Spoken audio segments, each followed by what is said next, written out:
Episode 10. Gadis kecil untuk Presdir. Ren sudah mengenali Dahlia sejak pertama kali gadis itu masuk ke ruang meeting. Cara berjalannya yang sedikit canggung, rambutnya yang hitam panjang dan sedikit bergelombang, serta kuku tangannya yang dicat ungu cerah. Meskipun gadis itu berjalan sambil menunduk dan bersembunyi di barisan belakang, tapi entah kenapa Ren masih bisa mengenali sosoknya. Apa mungkin ini efek rindu yang sudah akut? Ren. Saat suara itu terdengar, Ren semakin yakin. Ia tak hanya berhalusinasi.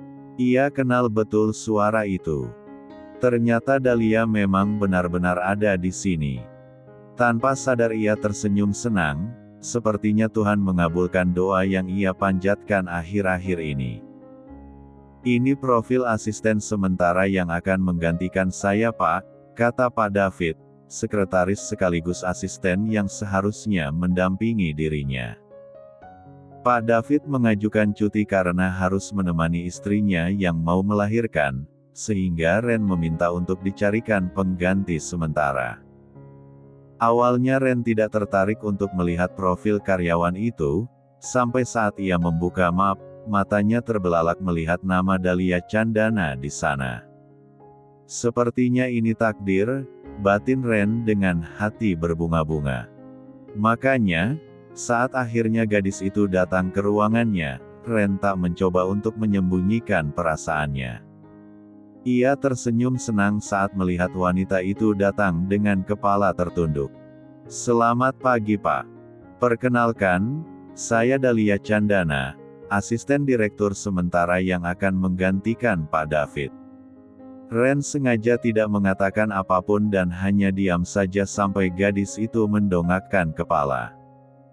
Barulah saat mata mereka saling bertemu, Ren tersenyum lebar. Hai, apa kabar, mantan? Dahlia merasa saat ini tubuhnya membeku.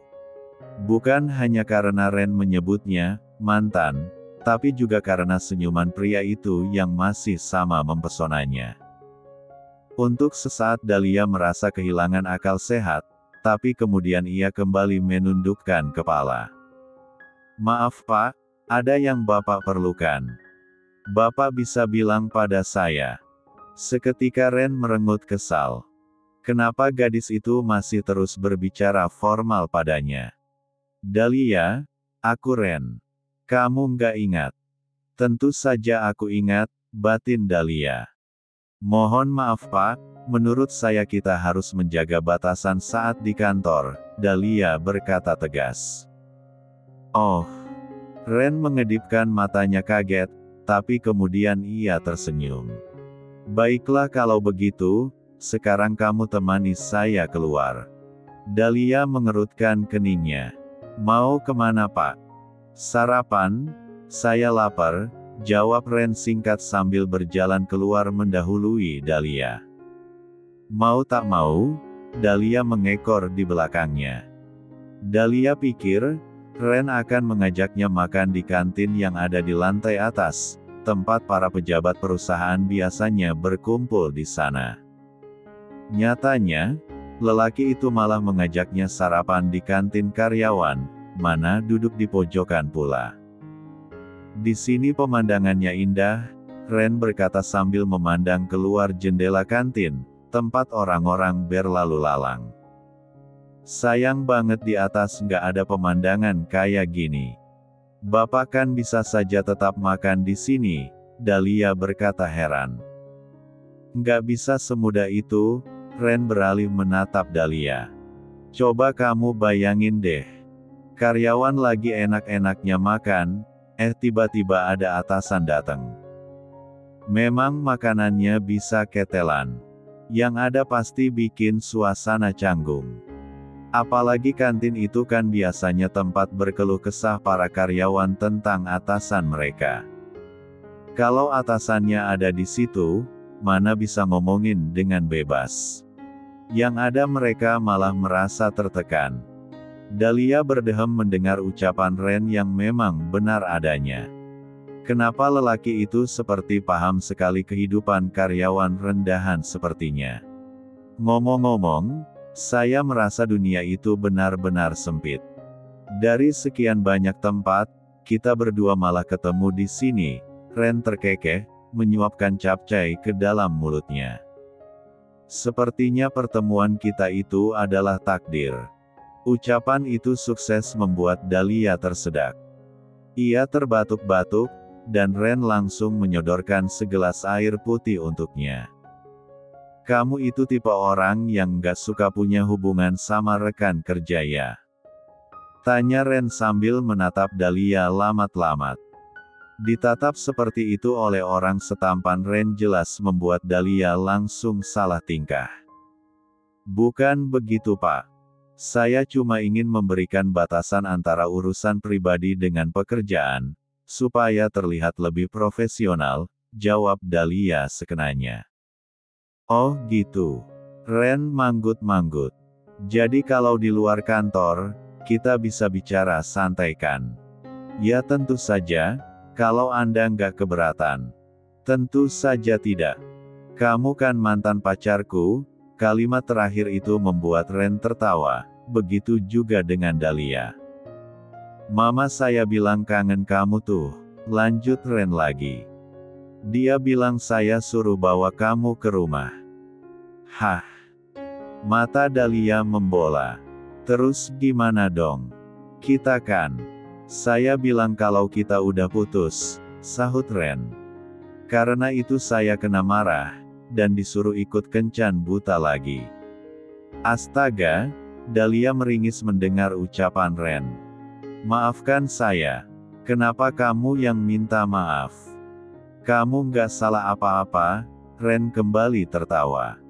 Mumpung kita masih ngomongin ini, kamu nggak mau gitu jadi pacar saya beneran? Dahlia yang sedang meminum jus alpukatnya kembali tersedak. Apa? Bercanda, bercanda, Ren memberikan selembar tisu pada Dahlia. Kamu makannya pelan-pelan dong, masa keselak mulu sih? Dahlia mendelik. Memangnya dia begini gara-gara siapa coba? Oh iya, nanti tolong share ke grup chat tim marketing ya. Saya mau ngajak mereka makan nanti malam. Serius Pak? Mata Dahlia berbinar. Restoran mana? Atur-atur kamu aja, Ren mengibaskan tangannya. Coba tanya suara mayoritas deh, nanti saya ngikut, siap bos. Dahlia mengangkat tangannya, memberi tanda hormat ala militer. Ren tertawa renyah. Ini cewek gemesin banget sih. Batin Ren di dalam hati. Episode 11. Malamnya, Dahlia dan Ren makan malam bersama tim marketing.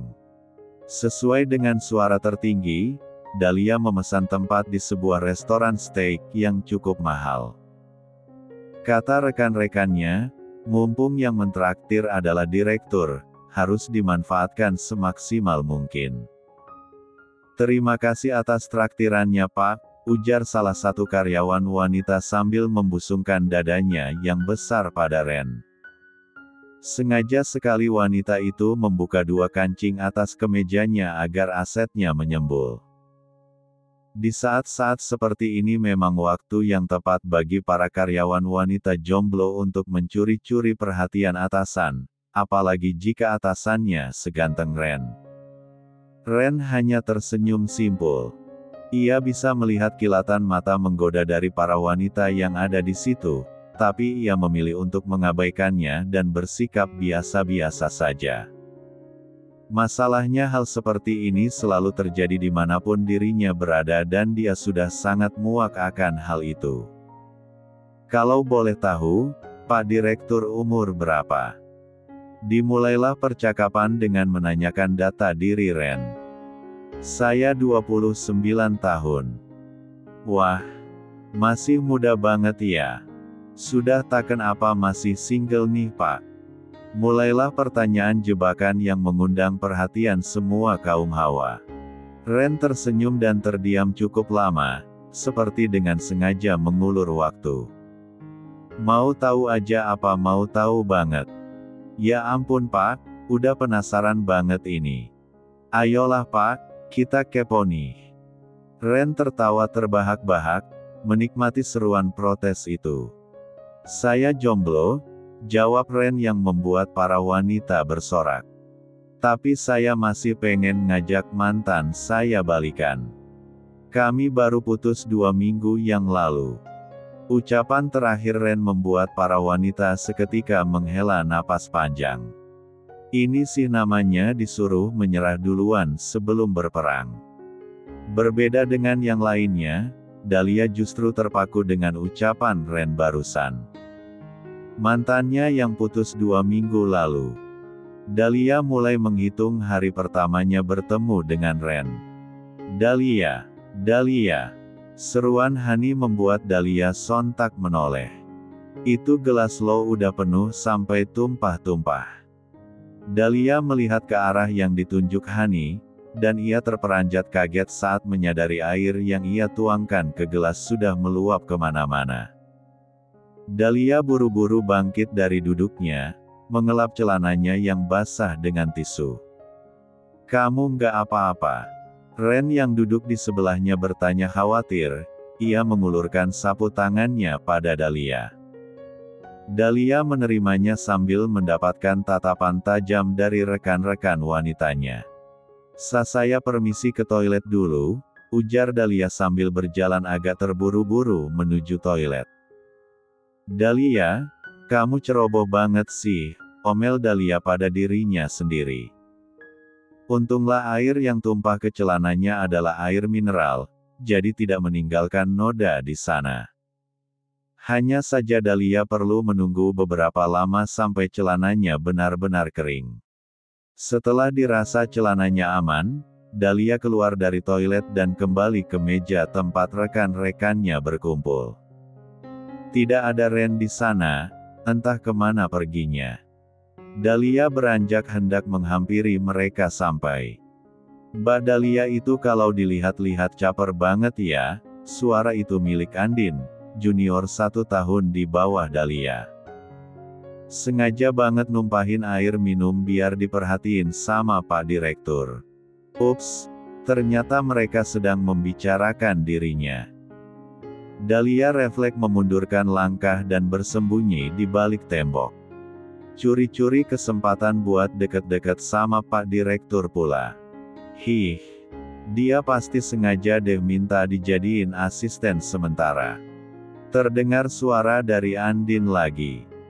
Bukannya asisten sementara yang milih Pak David ya?